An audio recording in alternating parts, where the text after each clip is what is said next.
Cara, você sabia que o sistema de 2 pilotos nasceu porque o primeiro piloto da história morreu tentando pilotar um Jäger sozinho? Inclusive tá na HQ, cara. Hoje eu vou passar pelas 6 gerações de Jäger e mostrar como cada avanço técnico nasceu de um erro que custou a vida de um piloto. Fala, meu querido, eu sou o Gabriel, você tá bem? Hoje o vídeo é sobre as diferenças entre as gerações dos Jägers, até porque tudo tem uma explicação. Cada avanço técnico do Mark I até o Mark VI nasceu de um problema que custou caro. Então, sem mais enrolação, vamos pro vídeo.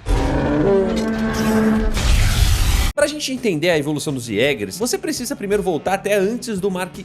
Segundo a HQ oficial Pacific Rim Tales from Year Zero, o primeiro Jäger da história nunca teve um nome de geração. Exatamente, cara, ele se chamava só Brawler Yukon, construído em Kodiak Island, no Alasca, pelo Dr. Jasper Schoenfeld e pela Dra. Kathleen Lightcap, especialista em interfaces cérebro-máquina. Só explicando, cara, uma coisa aqui. Tem muita gente que diz que ele é um Mark I, só que em tese ele foi o protótipo, sabe? Ele não foi um Mark I oficial, porque nem sabiam se daria certo, entende? Então a categoria dele meio que fica em aberto por conta disso. Voltando, cara, o primeiro teste dele foi em 30 de janeiro de 2015, que acabou terminando em uma tragédia. Como a própria HQ mostra, o capitão da Força Aérea Americana Adam Casey é o primeiro ser humano a tentar o aperto de mão neural com o Jäger. Ele consegue se mover só um dedo antes de sofrer uma sobrecarga neural. É a primeira morte de piloto de toda a franquia, e ela acontece antes de qualquer Jäger oficial sequer entrar em operação. E vale a gente contextualizar também de onde veio toda essa ideia.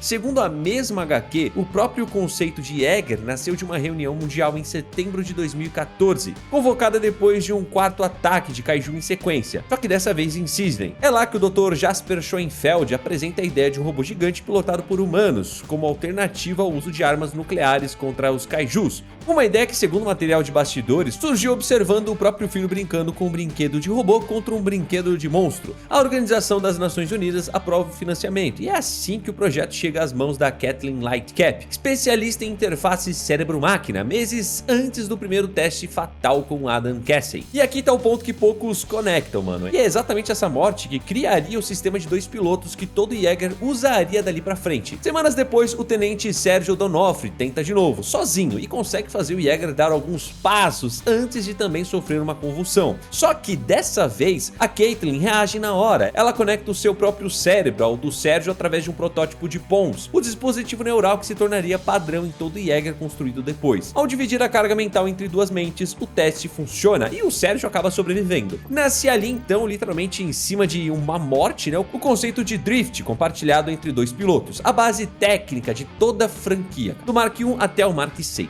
Segundo a mesma HQ, depois desse sucesso, o Sérgio e a Kathleen são oficialmente designados como a primeira dupla de pilotos da história a operar um Jäger em conjunto, e o Brawler Yukon segue em atividade, inclusive derrotando o Kaiju Karloff em Vancouver no mesmo ano de 2015, já como uma prova de que estava tudo funcionando em tempo real. É só depois desse resultado que a PPDC aprova formalmente em 18 de fevereiro de 2015 a construção da primeira leva de Jägers oficiais, mano, os Mark I. Ou seja, cara, antes de existir qualquer geração numerada, já existia uma lição gravada em sangue sobre os limites do cérebro humano, e é em cima dessa lição que cada Jäger seguinte seria projetado. Com o sistema de 2 pilotos validado, a PPDC aprova a primeira leva oficial de Jägers em fevereiro de 2015, que seriam os Mark I, incluindo nomes como Coyote Tango do Japão e Cherno Alpha na Rússia, construídos lado a lado com Romeo Blue, Horizon Brave e Tacit Ronin. É a geração da pressa, sabe, cara? O mundo precisava de qualquer defesa possível contra os Kaijus o quanto antes, e isso teve um preço de engenharia que só ficaria claro anos depois. Segundo a mesma HQ Tales from Year Zero, os Mark I foram construídos sem blindagem adequada contra a radiação ao redor do próprio reator nuclear. Na prática, cara, isso significa que pilotar um Mark I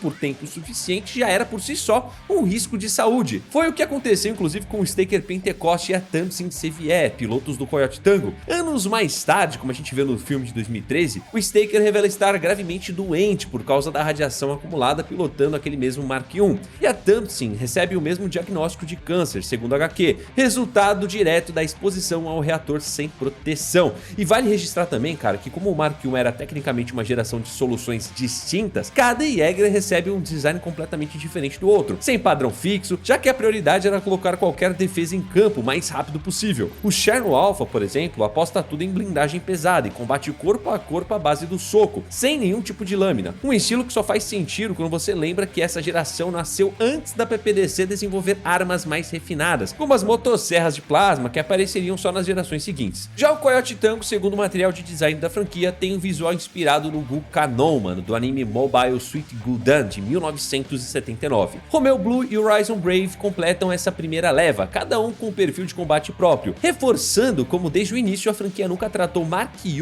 como um molde único repetido em cada país. Foi esse problema que bateu em 2 pilotos de uma vez que empurrou a engenharia da PPDC para a próxima geração, com o objetivo de proteger e melhorar a cabine dos pilotos do próprio motor dos Jaegers. É um padrão que você vai ver se repetir, mano, ao longo de todo esse vídeo. Um problema real batendo em pessoas reais dentro da história, sendo a razão documentada para cada mudança de geração que vem em sequência, sabe? Aqui a nossa lista dá uma pausa, e vale a gente ser honesto sobre isso, tá? O Mark II é disparado a geração menos documentada de toda a franquia. Segundo declarações do próprio roteirista Travis Bichon sobre o material de bastidores, os Mark II confirmados são 4, tá? Diablo Intercept do Chile, Solar Prophet do Peru, Puma Real do Panamá e Eden Assassin da Rússia. Todos lançados em 2016, focados em ganhar agilidade e reduzir o peso do chassi, em cima do que tinham aprendido em cima dos Mark I. Diferente da primeira geração e do que vem depois, não existe no material oficial disponível uma tragédia específica e detalhada ligada diretamente ao Mark II.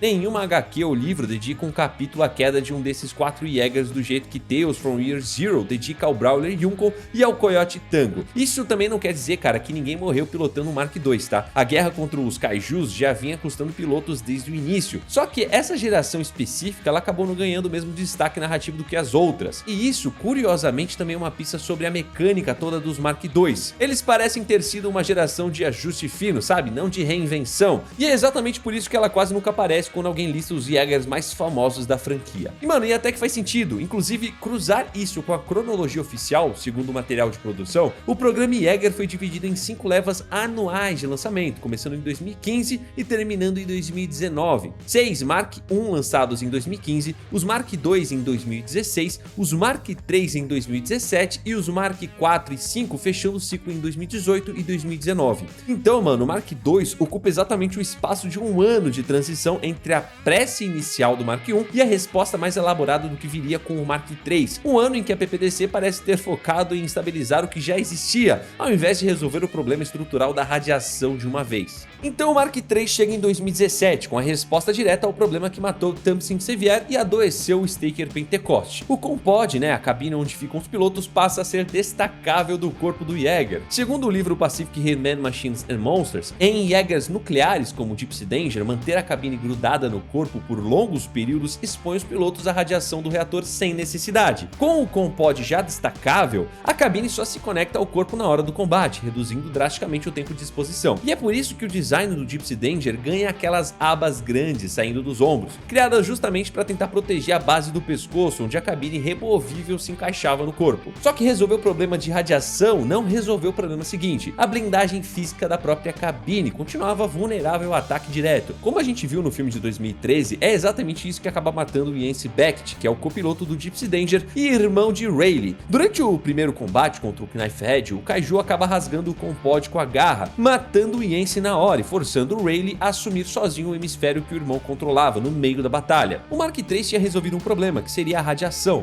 mas continuava tão vulnerável quanto qualquer geração anterior a um golpe certeiro na cabine. Esse detalhe acabou seguindo sem solução real por mais 2 gerações, como a gente ainda vai falar. E vale a gente fechar aqui com a ficha técnica dessa geração. Segundo os States Cards do livro Man, Machines and Monsters, o Gypsy Danger mede cerca de 79 metros e pesa perto de 1980 toneladas, rodando com o reator Arc 9 Nuclear Vortex Turbine e armado com o I-19 Plasma Caster nos 2 braços, além da Shine Sword retrátil que a gente já falou várias vezes. E é essa combinação de blindagem reforçada com um Compod destacável que faz o Gypsy Danger, mesmo construído em 2017, seguir em atividade até o final da guerra de 2025.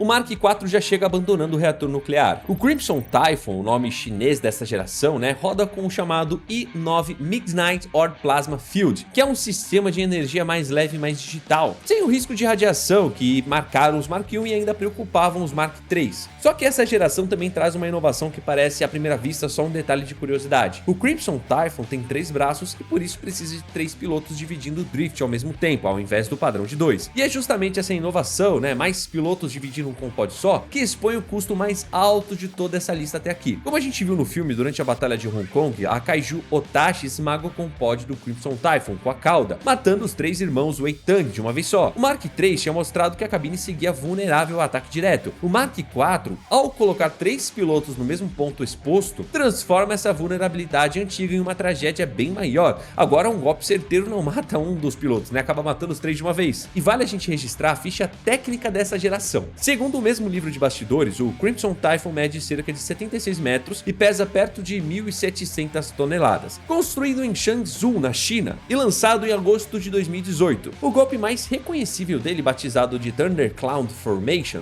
usa justamente os 3 braços para poder multiplicar pontos de ataque simultâneos, um estilo de combate baseado em artes marciais chinesas, que só existe por causa da mudança de 4 para 3 braços. E tem uma curiosidade também que reforça como esse Jäger cruza referência de cultura pop japonesa, mesmo sendo chinês. Segundo algumas informações de bastidores, o sistema operacional interno dele se chama 28Go, que é uma referência ao Tetsujin 28Go, que é um dos primeiros grandes robôs gigantes da história do anime, lançado ainda em 1956.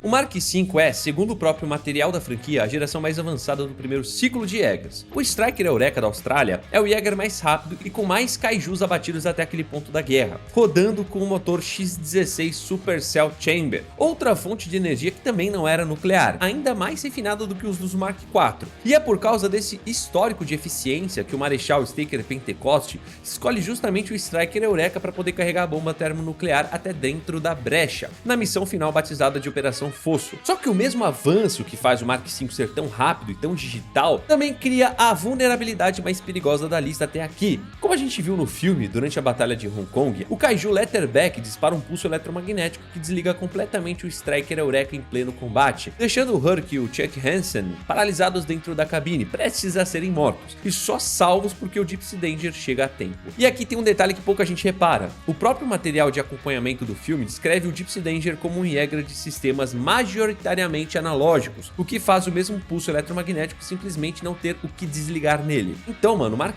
III mais antigo sobrevive ao ataque que quase mata os pilotos do Mark V mais moderno. A prova mais direta de que cada geração troca um tipo de risco por um outro, Nunca acaba eliminando o risco de uma vez. Vale fecharmos a ficha técnica dele, como fechamos dos outros. O Striker Eureka mede cerca de 76 metros e pesa em torno de 1.800 toneladas, sendo pilotado, como eu falei, pelo Herc e o Chuck Hansen, que seriam pai e filho. E tem uma curiosidade também bem interessante. Segundo relatos ligados ao livro Man, Machines and Monsters, o Striker Eureka quase foi escolhido como o Jäger herói do filme no lugar do Gypsy Danger, mas o Guillermo del Toro considerou o visual inicial dele frio demais e é bem arrogante, pra poder carregar esse papel, o que acabou deixando o posto de protagonista com o Mark III mais antigo da lista.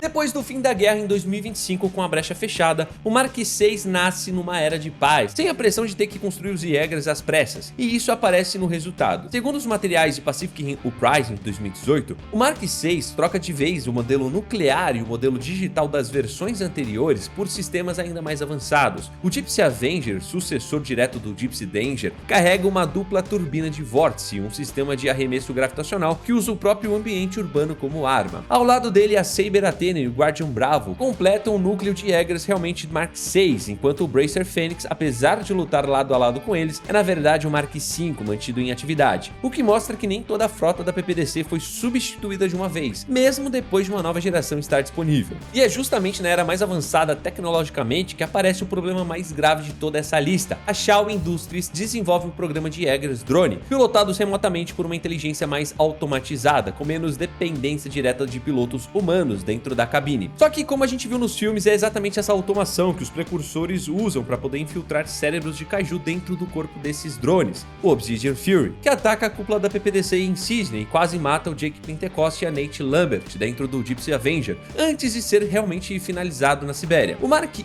colocou pilotos em risco de radiação, o Mark IV concentrou mais pilotos num só ponto vulnerável, o Mark V trocou a blindagem por velocidade, e o Mark VI, ao empurrar a automação além do controle humano direto, abriu a porta para um tipo de ameaça que nenhuma geração anterior enfrentou. Não um ataque contra Jaeger, né, mas uma infiltração por dentro dele. E vale a gente fechar essa geração com um detalhe que raramente aparece explicado, mano. Nem todo Jaeger que luta ao lado dos Mark VI nessa era é de fato um Mark VI. Segundo materiais de personagens divulgados pela Legendary, o Bracer Fênix é descrito como um Mark V que segue em atividade mesmo depois do Gypsy Danger, do Saber Athena e do Guardian Bravo entrarem em serviço, mantido ativo justamente pela robustez que ele tinha, que acabou caracterizando o final do primeiro ciclo de Jaegers. É um lembrete de que a evolução de geração em geração nunca foi uma troca completa, cara, instantânea de frota. Jaegers mais antigos, mais resistentes a certos tipos de ataque, continuaram sendo úteis, mesmo décadas depois de tecnologia mais nova estar disponível. E fechando a nossa ficha técnica dessa última geração, o Gypsy Avenger, sucessor direto do Gypsy Danger, é descrito pela própria Legendary como o Jaeger líder da frota Mark VI, equipado com a dupla turbina de vórtice e uma capacidade de manipular estruturas do próprio ambiente urbano como uma arma improvisada, algo que nenhuma geração anterior conseguia fazer. O Saber Athena, por sua vez, é descrito como um Jaeger mais ágil, já construído até aquele ponto, lutando com duas lâminas em estilo quase acrobático. É uma frota visivelmente mais rápida, sabe, mais precisa e mais autônoma que qualquer geração anterior, o que só reforça porque a automação por trás dela, ironicamente, acabou sendo também o ponto de entrada para o maior risco da lista inteira. Então assim, cara, olhando as 6 gerações juntas, o padrão fica claro, tá? O Mark I resolveu o problema de não ter nenhuma defesa contra os kaijus, ponto. Mas acabou expondo os pilotos à radiação. O Mark II tentou estabilizar isso sem reinventar nada, ficando como a geração mais discreta da lista. O Mark III acabou se protegendo contra a radiação, mas não contra o ataque direto à cabine. O Mark IV ganhou mais braços e mais força de combate, só que acabou concentrando mais vidas no mesmo ponto frágil. O Mark V ganhou velocidade trocando o motor nuclear com o sistema digital, e essa troca acabou custando a blindagem contra o pulso eletromagnético. E o Mark VI, automatizando tudo que antes dependia inteiramente de pilotos humanos, abriu uma porta que nenhuma arma de kaiju jamais tinha usado antes, cara, a infiltração por dentro do próprio Jaeger. Cada geração resolveu o problema da anterior e acabou criando um problema novo. Já deixa o like e segue o canal. Fique com Deus, um abraço a nós. Tchau.